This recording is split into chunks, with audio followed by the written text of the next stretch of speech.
Ho aminareo anie havana ny fahasoavana sy ny fiadanana avy amin'Andriamanitra ray sy Jesoa Kristy tompontsika. Amen.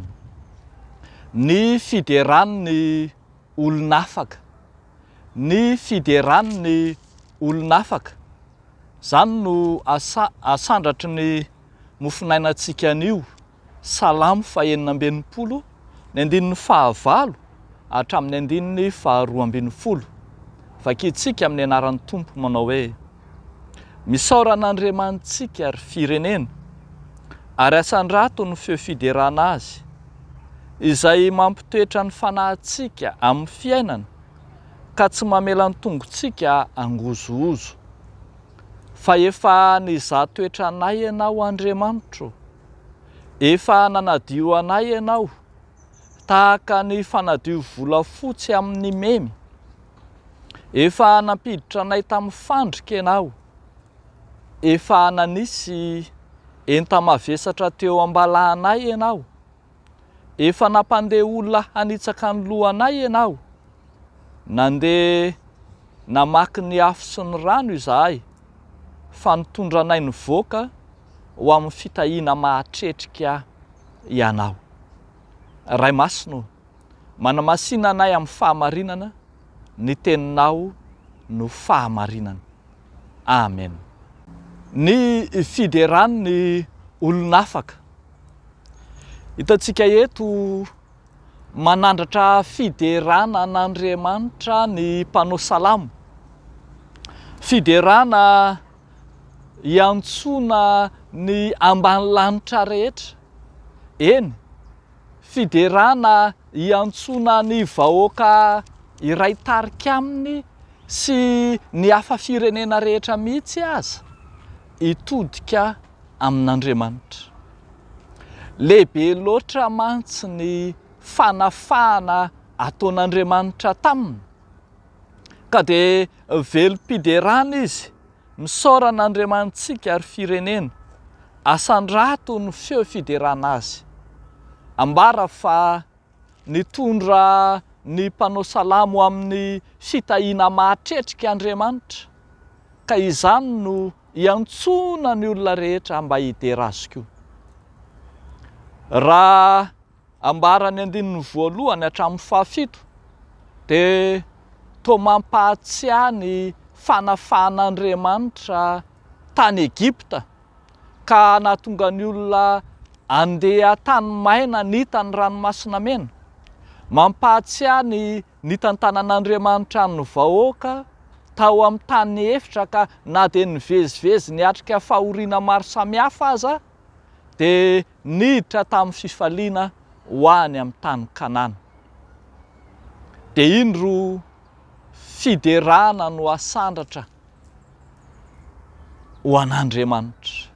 Fiderana izay valin'ireo fizahan-toetra maro samihafa. Niatra tamin'ny mpanao salamo avokoa ny endrika sedra sy fizahan-toetra maro samihafa.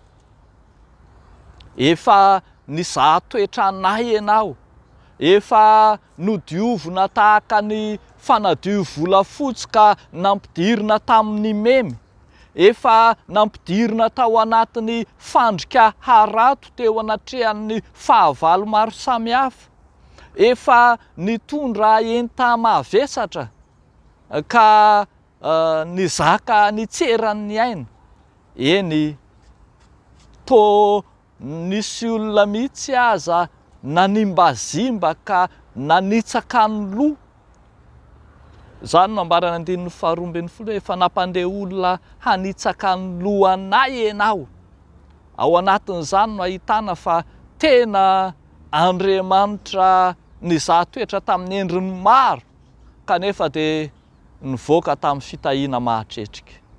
Zany rehetra zany no mahatonga ny mpanao salamo velona hoby fiderana, fanomezam-boninahitra an'Andriamanitra, ilay Andriamanitra namonjy sy nanafaka azy. Hitantsika eto ry havako fa ny voavonjin'Andriamanitra dia tery am-panahy anandratra an'izany fiderana zany, tsy terena, tsy vozonana. Hitantsika fa reo rehetra nandray fahasoavana tao am' Jesosy Kristy Tompo de tonga mpanara-diny Tompo ary de nankalaza an'Andriamanitra, manome voninahitra an'Andriamanitra, tonga mpanaraka an' Jesosy izy ireny. Hitantsika tsara fa izay rehetra nandray ny fanafahan'ny Tompo de tonga ampideran'Andriamanitra, andeha tsy ho takatry ny saitsika velively, ny hadiry ny fifalian'ilay vehivavy janga azon'olan-tanana, ny jangajanga ka nitenenan'i Jesosy hoe zaho koa tsy manameloka anao, mandeha ihany. Fifaliana, fisandratana, eny fanomezam-boninahitra no asandrana ho an'Andriamanitra.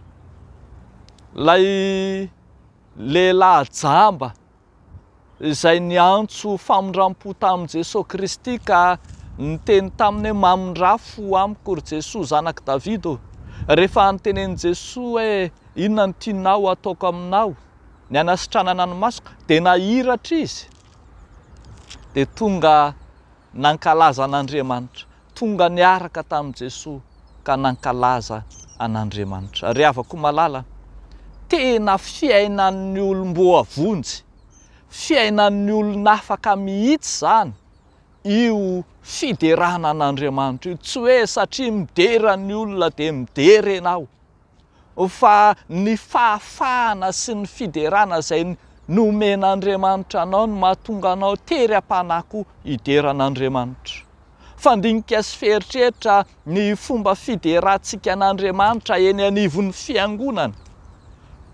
Tokony andiny teny sika eo anatrehan'ny fiderana an'Andriamanitra izay ataontsika, fa na andaniny raha tokony hideran'Andriamanitra tsika ao anatin'ny liturjia amin'ny hira fiderana, atao hira mitoreo, atao fihetsika tsy misy fifaliana no ataontsika. Nefa nene rehefa tonga any ivelany sika, atao midera fatratra ery atao maheno antsika ny tany aman-danitra, nefa ao am-piangonana toa tonga mona sy mangina sika.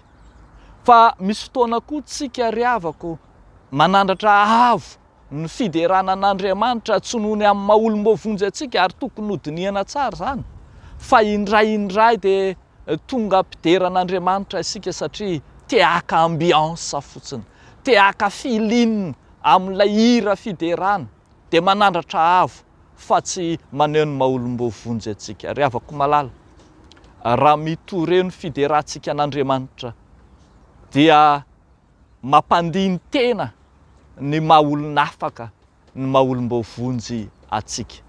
Aoka hiaina amin'ny fahafahana, hidera amin'ny fahafahana, amin'ny fanomezam-boninahitra an'Andriamanitra arak'izay efa namonjen'Andriamanitra atsika isika. Eo an'Andriamanitra irerian'ny voninahitra. Amen. Hivavaka isika. Tompo rainay tsara indrindro de rainay amin'ny fonay rehetra, amin'ny sainay rehetra, amin'ny fanahinay rehetra ianao. Ianao le fanamonjy anay, ianao le fananafaka anay. Manandratra anao zahay amin'ny fideranay, ao atokantranonay, any amin'ny toeram-piasana, any amin'ny alehanay ary indrindra any amin'ny ivon'ny fiangonanao masina satria mendrika anao zany. Fa mivavaka izay Tompo ho an'ireo izay mangetaentanao, ireo mila famonjena, ireo anatin'ny aretina manokana Jesosy, na inona aretina mamatotra azy ireny, de vangio amin'ny indra fonao. Amin'ny anaran'i Jesosy Kristy Tomponay. Amen.